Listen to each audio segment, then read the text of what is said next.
신이 내린 절경과 어우러져 살아가는 사람들이 있습니다.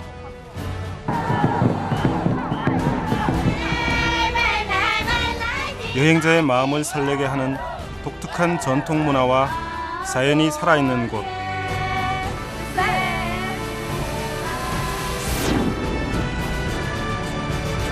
세월을 비껴간 고성에서 중국의 과거와 현재를 엿보고 신화가 돼버린 마오쩌둥의 고향 샤오산에서 중국인들의 마음을 생각합니다.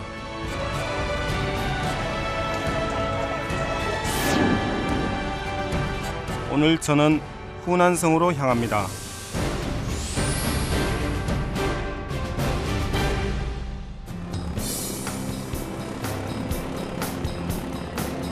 광활한 중국 대륙을 처음 만난 것은 어언 13년 전의 일입니다.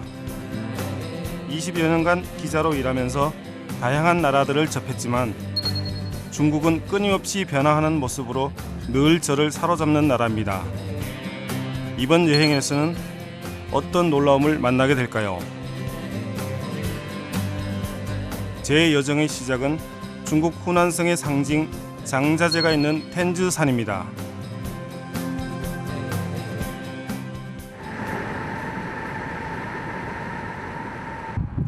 이제는 횟수를 헤아리기도 어려울 만큼 중국 곳곳을 누비고 다닌 저였지만 후난성은 이번이 처음입니다.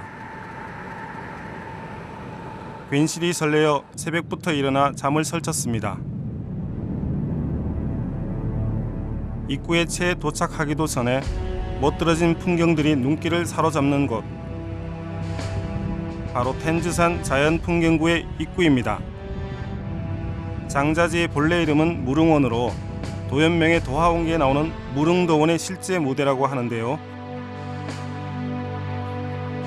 무릉원이라는 이름에 속한 장자재와 위엔자재, 텐즈산과 황스자이 풍경구 이 네 곳은 여행사들의 단골 코스라고 합니다. 사실 불과 10여 년 전만 해도 이곳을 찾는 관광객들은 그리 많지 않았는데요.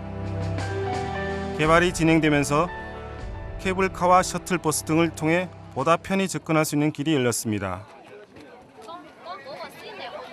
이곳에서 장자재까지는 버스를 타고 이동해야 됩니다.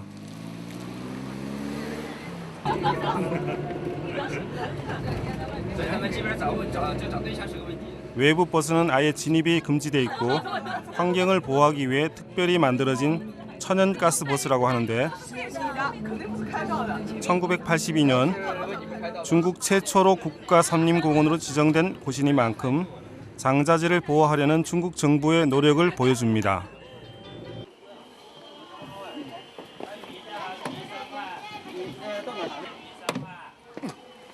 버스에서 내리자마자 보는 이를 압도하는 풍경들이 펼쳐집니다.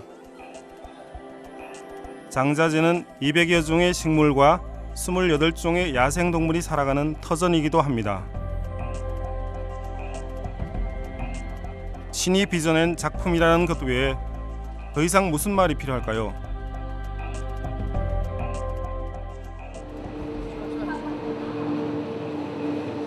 이 놀라운 풍경을 바로 눈앞에서 보는 것은 어렵지 않습니다. 케이블카를 타는 것만으로도 절경을 즐길 수 있습니다.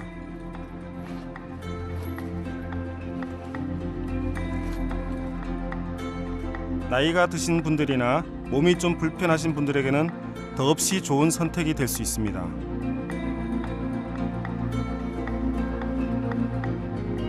해발 1560m 정도의 이 기둥들 주변엔 항상 구름이 머물러 수분이 유지되는데요. 그 덕분에 바위 위에서 나무가 자라는 독특한 풍광들이 눈길을 끕니다.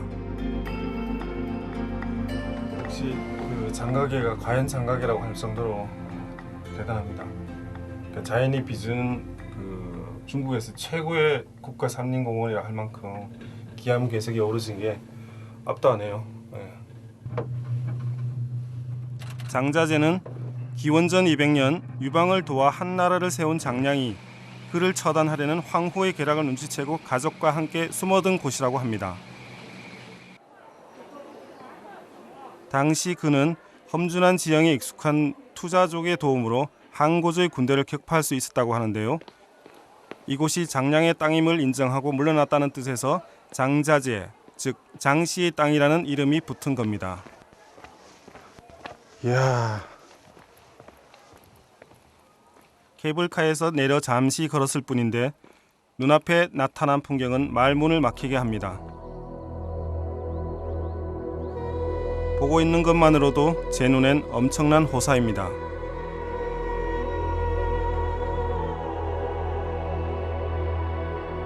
중국 고사에도 사람이 태어나 장자지에 가보지 않았다면 100살이 되어도 어찌 늙었다고 할 수 있겠느냐는 말이 있습니다.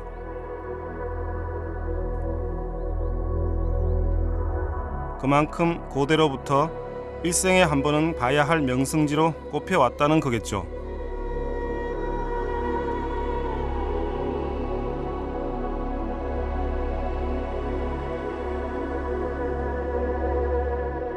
(1992년) 유네스코 세계 자연유산으로 등록되면서 이제는 전 세계 여행객들의 발길을 끌어들이고 있습니다.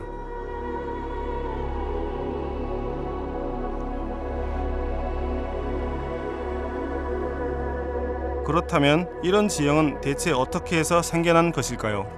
3亿8千万年之前，张家界这个地区是海洋，然后经过地壳的变迁，然后这个流水的侵蚀、重力的崩塌，包括风力的作用，这个地壳运动之后，抬升以前的海底变成了现在的陆地，这个就渐渐的形成了张家界的地貌。通过亿万年的这个岁月的侵蚀。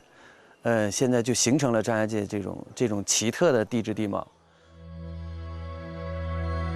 장자제는 애초 망망한 바다였던 곳이었습니다. 수천만 년의 세월에 걸쳐 지각이 내려앉으면서 형성된 석영사암층이 2억 년 전 조산운동에 의해 솟아오르면서 육지로 변했고 이것이 주라기 중반 지각 변동으로 갈라지게 됩니다. 이후 비바람에 의해 깎이고 떨어져 나가면서 남은 기이한 덩어리들이 바로 오늘날의 장자제를 이루게 되었습니다. 특히 이곳에선 사람의 얼굴을 닮은 독특한 바위가 눈길을 끕니다. 마치 투구를 눌러 쓴 장수와 같은 모습이죠.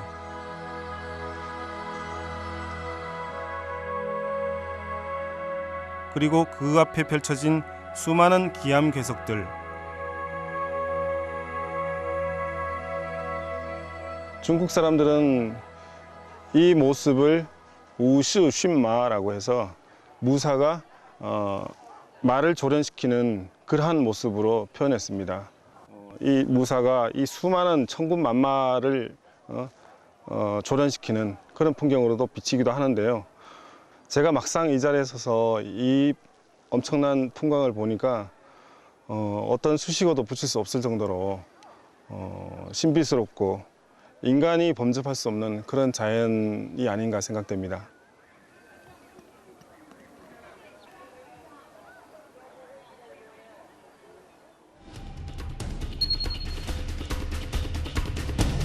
신이 내린 절경 텐즈산을 뒤로하고 이번엔 영화 아바타의 배경이 된 웬자제로 향합니다.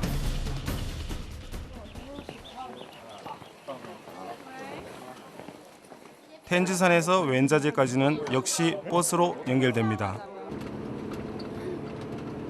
다른 지점으로 이동하기가 어찌나 쉬운지 별다른 등산 장비가 필요 없을 정도인데요. 사실 저 개인적으로는 버스에서 내려 두 발로 걸었으면 하는 생각이 들었습니다. 현실적이고 편의성을 중시하는 중국인들의 성향을 엿볼 수 있는 단면이기도 하지요.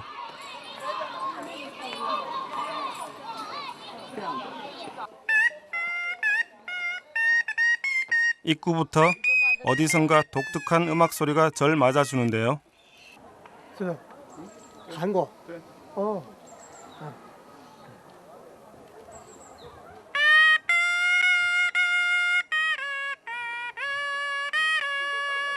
갑자기 한국에서 온 취재진들을 위해서라며 귀에 익은 음악을 연주해 줍니다.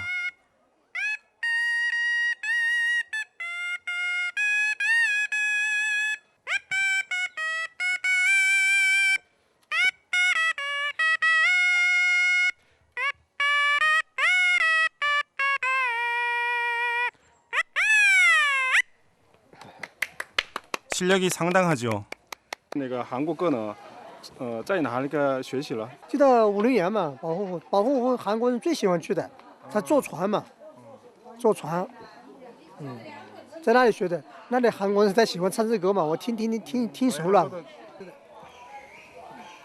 투자족의 전통악기를 개량해 즉석 연주를 들려주고 팔기도 하는 재미난 분인데요. 还有说岩间姑娘，对啊，就是吹节奏，不。 저도 한번 시도해 봤습니다.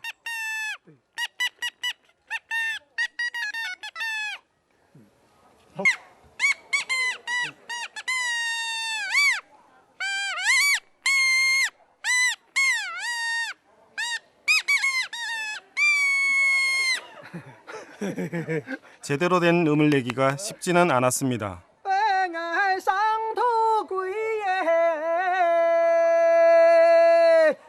이어서 멋진 노래까지. 초면에 받는 극진한 환대에 몸둘 바를 모르겠습니다.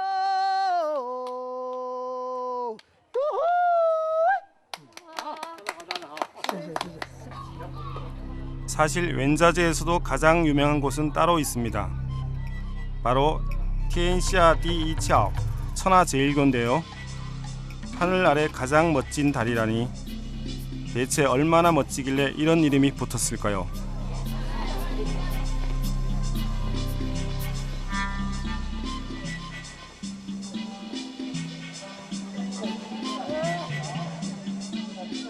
거대한 높이의 두 바위를 천연 돌다리가 잇고 있는 모습이 장관이죠.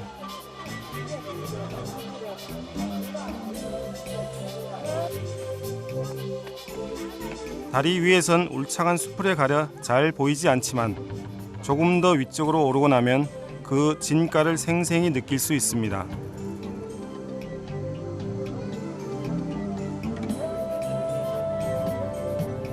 (1982년에야) 사람들에게 알려지기 시작한 이 자연의 걸작품은 발견 당시 수나라 때 만든 석교로 알려질 만큼 정교한데요. 아래쪽을 내려다 보노라니 어느 순간 마치 하늘 위에 떠 있는 것 같은 착각마저 듭니다.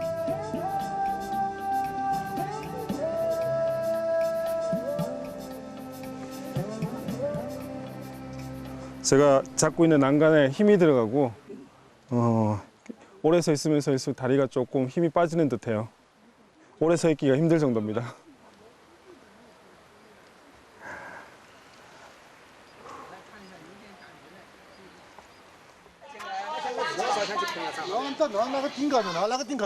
이런 독특한 지형이 소문을 타면서 최근에 영화가 만들어지기도 했는데 눈에 익은 포스터죠. 제임스 카메론 감독의 아바타입니다.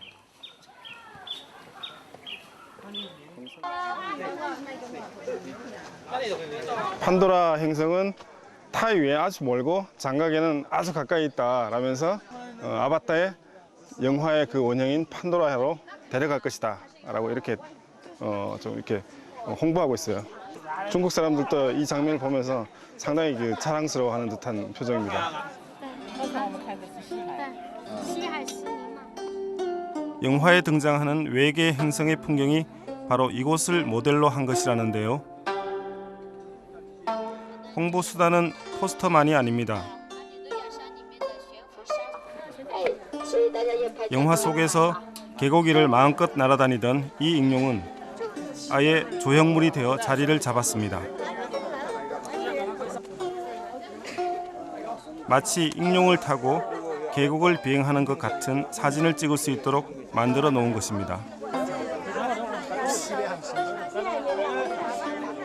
장가계가 원래 중국의 첫 번째 국가 산림공원으로 지정될 정도로 유명한 산이었지만 이 장면을 보니까 영화 한 편이 가지는 파급력이 정말 대단한 것 같습니다. 이 산 곳곳에 이 아바타를 도배해놓다시피 하고 이 앞에 있는 이 절벽 기암괴석을 할렐루야 산으로 이제 개명하느냐 마느냐 논란을 벌일 정도로 중국에서는 대단한 그 화제거리가 됐습니다. 여기서 뭐 이를테면 중국인의 참 기민한 상수를 보는 듯 하기도 하고요. 영화가 주는 우리 생활에 주는 또 다른 파급력도 다시 한번 볼 수 있는 그런 장면인 것 같습니다. 문제의 주인공은 영화 아바타 속 할렐루야 산의 모티브가 됐다는 난티엔 이주입니다. 웬자제에서도 가장 뛰어난 절경을 자랑하는 곳인데요. 지난해 1월 할렐루야 산으로 이름을 바꿨다가 수많은 중국인들의 반발로 되돌리는 해프닝도 있었다고 합니다. 이렇듯 뛰어난 풍경도 풍경이지만 곳곳에 갖춰진 시설들도 독특한 볼거리를 선사하고 있는데요. 세계에서 가장 높은 수직 높이 338m의 바이롱 엘리베이터도 그중 하나입니다. 버스와 케이블카로 쉽게 이동이 가능한 것은 물론 등산로조차도 반듯반듯한 시멘트 계단입니다.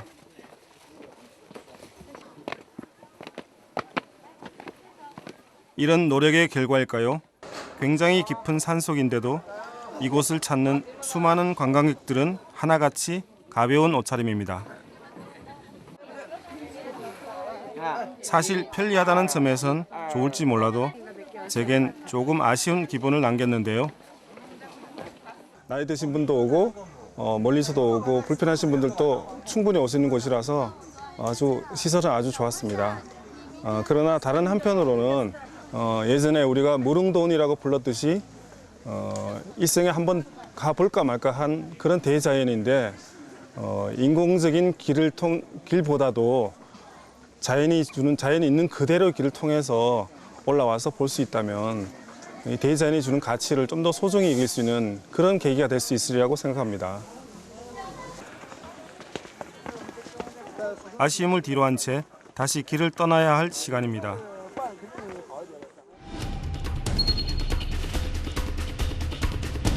운한성을 대표하는 또 다른 명소 위해양으로 갑니다.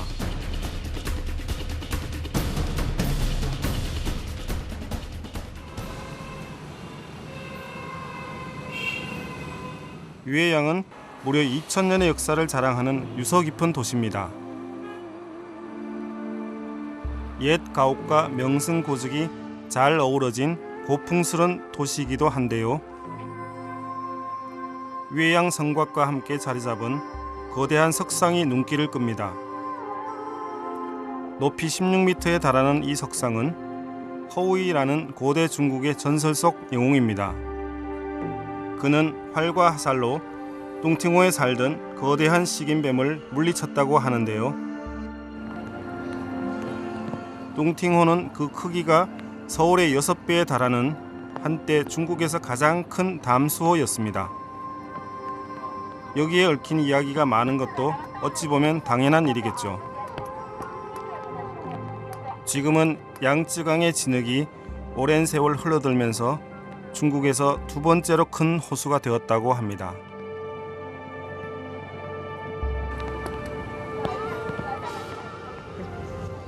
지금 제가 바라보고 있는 이 동정호의 동정은 중국어로는 뭐 뚱팅이라고 하지만 원래의 뜻은 신선이 사는 곳이라는 의미를 담고 있다고 합니다. 그만큼 중국 사람들이 생각하기에 이 동정호가 크기가 크고 신선이 살 정도로 신비스러운 곳이라는 그런 의미로 받아들이고 있습니다. 특히나 이 동정호는 내륙 깊숙이에서 이 후난과 후베이를 가르는 경계가 되고 있습니다. 동정호의 남쪽에 있으면 후난이 되고 북쪽에 있으면 후베이가 되는 것이죠.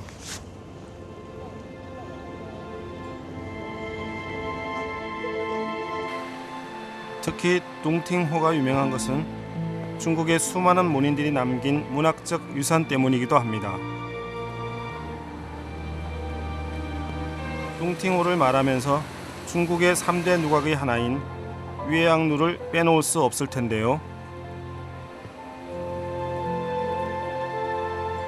장자재나 웬자재가 사람의 발길이 닿으면서 새롭게 태어난 관광지라면 외양루는 고대부터 현재에 이르기까지 중국 역사의 흐름에 따라 변화해온 명소입니다. 그리고 이를 한눈에 볼 수 있는 곳이 있습니다. 제가 보고 있는 이게 가장 먼저 악양루라는 이름이 붙은 당나라 시대 때의 이 악양루의 모습인데 지금 모습하고는 조금 차이가 있는 게 당시에는 2층 누각으로 지었다는 점이 조금 다른 것 같은데요. 그 전체적인 뭐 규모나 이런 면에서도 조금 소박한 것 같고요. 전체를 쭉 돌아가면서 이제 5대 왕조를 보면 당송 원명천까지 그 변천사 그 건축 양식으로도 아마 상당한 그 변화가 있었다는 것을 볼 수 있어요. 외양루는 원래 오나라의 왕 송건이 형주를 놓고 유비와 다투던 중에 군사훈련을 지휘하기 위해 지은 망루였습니다. 왕조가 바뀔 때마다 다시 헐고 지을 만큼 이곳은 전략적 요충지이기도 했습니다. 이 동정호를 바라보는 풍광이 악양루에서 보는 게 가장 아름답고 웅장하기 때문에 악양루를 계속해서 그 시대에 따라 왕조가 변할 때마다 그 시대의 건축 양식을 조금씩 가미해서 바꿔서 지은 걸로 알고 있습니다. 그래서인가 이 악양루는 당대 그 유명한 시인들 뭐 이백이나 두보나 백거이나 그 모든 시인 묵객들이 여기 와서 시 한 수씩은 다 읊을 정도로 그렇게 유명한 꼭 한 번쯤은 가봐야 될 중국에서 얘기하는 강남의 그 3대 누각 중에 하나였습니다. 현재 남아있는 외양루는 청나라 말의 건축 양식이라고 하는데요.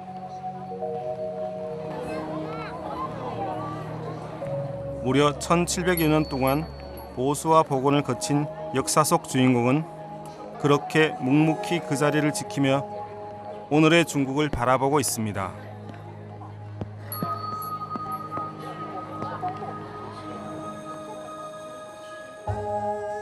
이곳까지 왔으니 내부를 둘러보지 않을 수 없겠죠.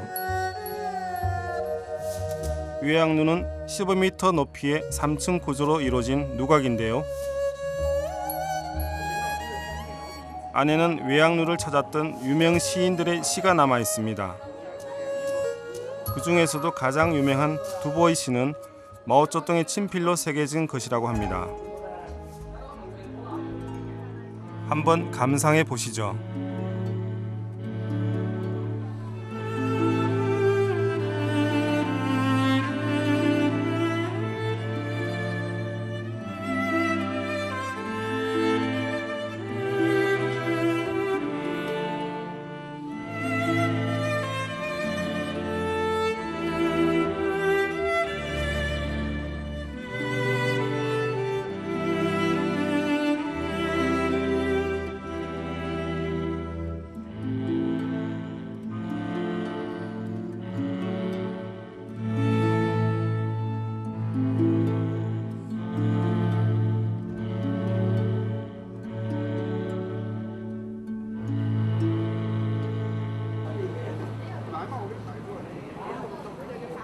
외양루를 나서니 한켠에 있는 정자에서 무슨 일인지 사람들이 북적입니다.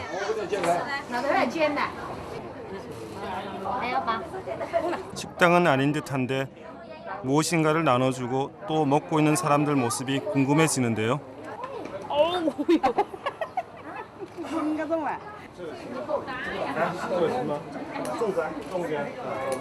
送粽子的目的就是第一个纪念那个中国的传统佳节，第二个是中国人传统佳节的时候，每年过端午节的时候，我们岳麓观武会啊都组织让游客来参与这个活动，来品尝来亲自可以来包粽子，也可以来吃粽子。 중국 단오절의 대표적인 음식이자 평소에도 즐겨 먹는 쫑즈.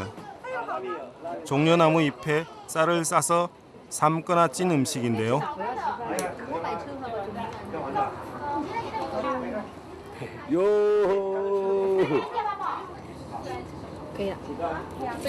얼핏 생각하기엔 그 맛이 좀 심심할 것 같아도 다 방법이 있습니다.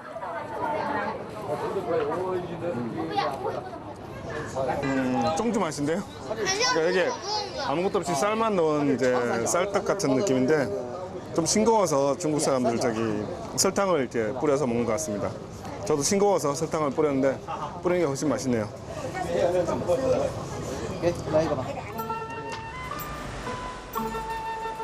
마침 중국의 단오절을 맞아 시내 곳곳이 축제 분위기였는데요. 단오와 관련된 각종 장식 중에서도 가장 흔히 눈에 띄는 게 쫑즈입니다. 중국의 단오절은 우리네 단오와 날짜까지 똑같지만 실제 풍습에서는 상당한 차이가 있는데요.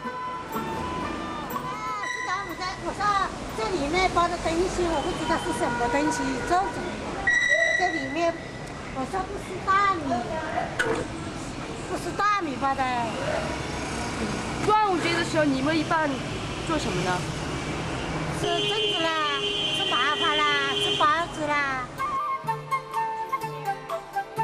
단오날 가족들이 모여 쫑즈를 빚는 모습은 중국에서는 아주 흔한 풍경입니다. 만드는 방법도 간단합니다. 종려나무 잎이나 뱃잎으로 쌀이나 찹쌀을 싼 다음 삶거나 쪄내는 것이 전부인데요. 만드는 사람에 따라 팥이나 돼지고기 등 다양한 재료를 넣어 골라 먹는 재미도 있습니다.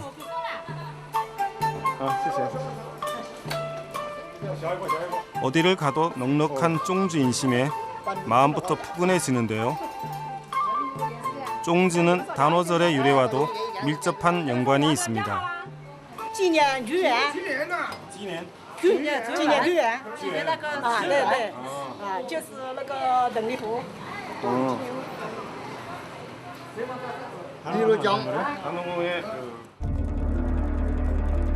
전국시대 초나라의 시인이자 정치가였던 구런.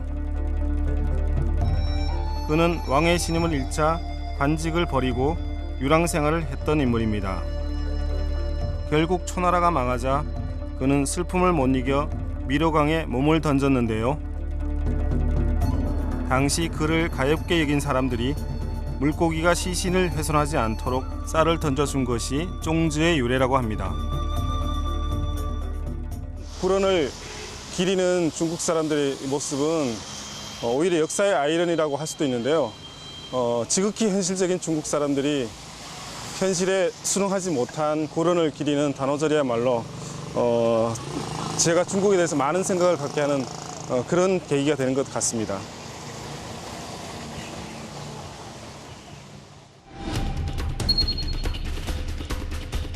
외양에서 맞이한 단오절에 이어 이번에는 구런이 잠든 그곳 미로강으로 향해 봅니다.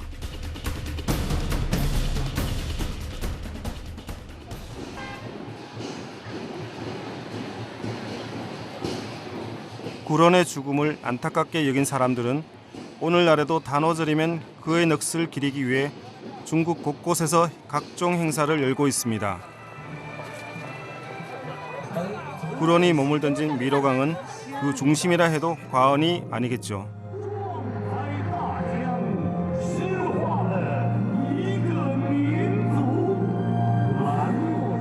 구런의 시를 음악과 춤으로 형상화한 무대로 문화행사의 막이 올랐습니다.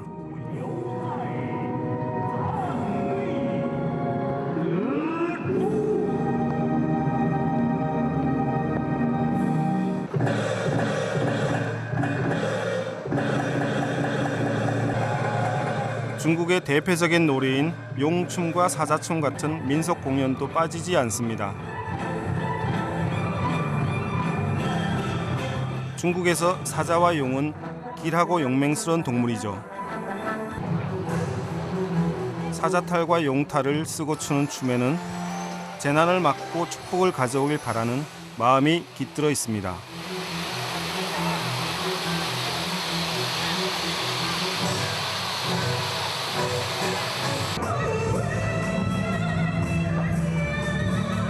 이어지는 것은 미로강에 대한 노래입니다. 비록 단오의 유래와 풍습은 달라도 축제를 즐기는 사람들의 마음은 매한가지인 것 같습니다.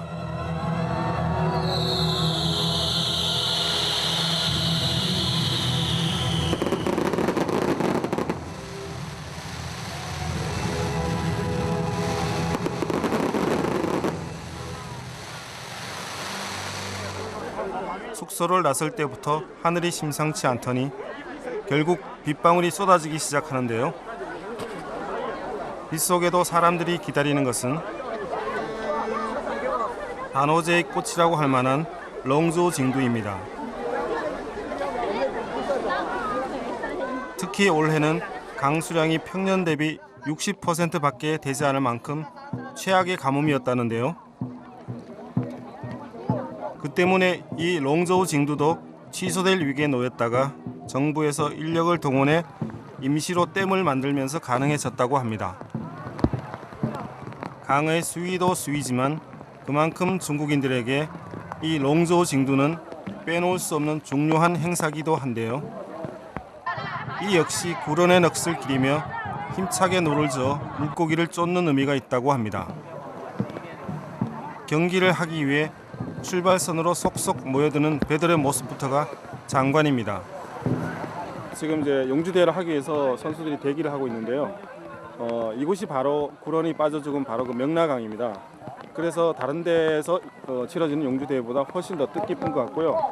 그래서 그런지 이 명나강에서 치러지는 용주대회를 보는 사람들의 어떤 모습이나 표정에서도 더 뜨거운 열기가 보여지는 것 같습니다.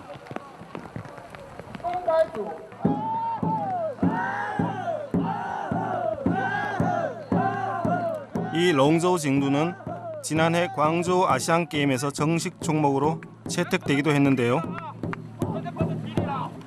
그만큼 인근 아시아 국가에서도 대중적인 스포츠로 자리 잡고 있습니다. 시작 전 몸을 푸는 선수들의 모습에서부터 팽팽한 긴장감이 감도는데요. 산만하던 주변도 순식간에 고요해집니다.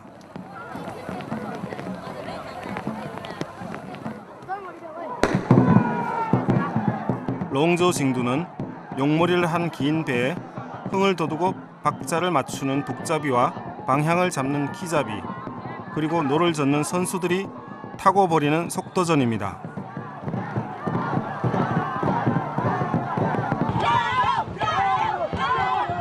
응원 열기로 경기장은 점점 뜨겁게 달아오르고 있습니다.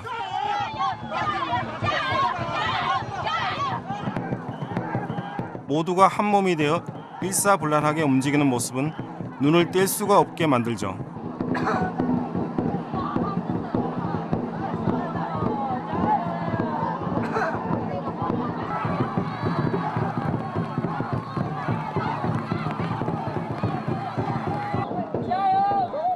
드디어 최종 승자가 탄생한 순간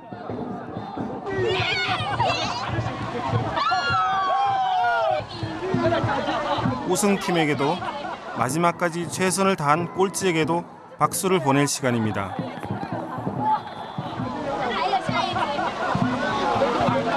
쏟아지는 비도 아랑곳 않는 사람들의 표정엔 즐거움이 넘쳐납니다. 네, 지금까지 호난이 50년 만에 최악의 가뭄이었다고 하는데요. 이렇게 구런의 넋을 기리는 용주대회를 하게 되니까 이렇게 억수같이 비가 내리고 구런도 하늘에서 중국 사람들이 정성을 갸륵하게 생각해서 비를 내려주는 것 같습니다.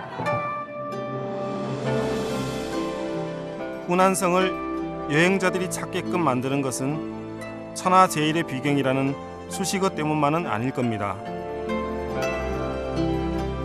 유구한 역사와 자연, 그리고 열정적인 사람들이 어우러져 만들어내는 풍경이 그것이겠죠. 앞으로의 여정이 더욱 기대되는 이유이기도 합니다.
手，谁知道天下第二也